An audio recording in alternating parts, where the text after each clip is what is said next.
Mommy, how do you feel today? I'm so happy. Sure. Yes. Were you surprised? Yes, so I'm so surprised. Sure. Yes, so. Okay. Báwo lẹ ti rí sí àwọn tó wá ṣiṣẹ́ yìí? Oh, nice. Sure. Yes, so. The bá ní kẹrin tiwa ní 1 to 100 lórí àkùn. I'm afraid it's 75 over 100. That is it.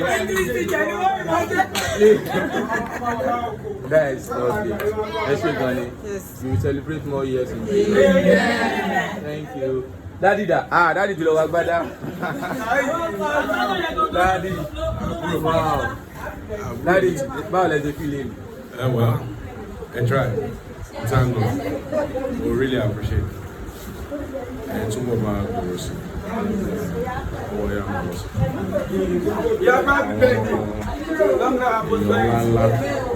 le mama bashi.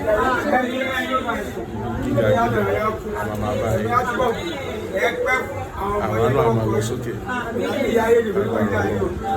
Iṣẹ́ yín ò ní dìbò. Àṣejèrè lọ́lọ́kọ̀. Ẹ máa ṣàṣe. Ẹ ní ṣàṣetì. Ẹ ṣàṣeyọrí. Agbára lọ. Thank you so much.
èyí náà ṣe lónìí àní kábàámọ̀ bá ṣe lónìí àní kábàámọ̀ bá ṣe lónìí ọgbọ̀n kan tó dẹ̀ nù wà núwò ní bàbá rẹ̀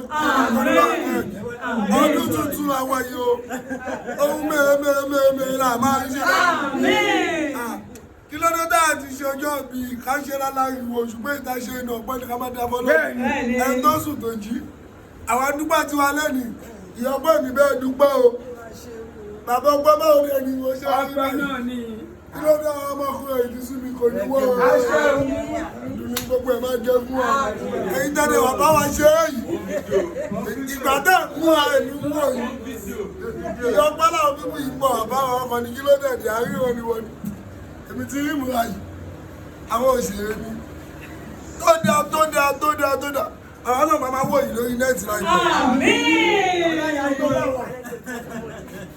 ẹ ṣe gan ni káàdì dẹ̀ wájú gan ni o. All right, thank you. Ẹ ṣe gan, thank you so much for having us. Ẹgbà lọ́kọ̀ kò dùn. Ayọ̀ gbàgbé.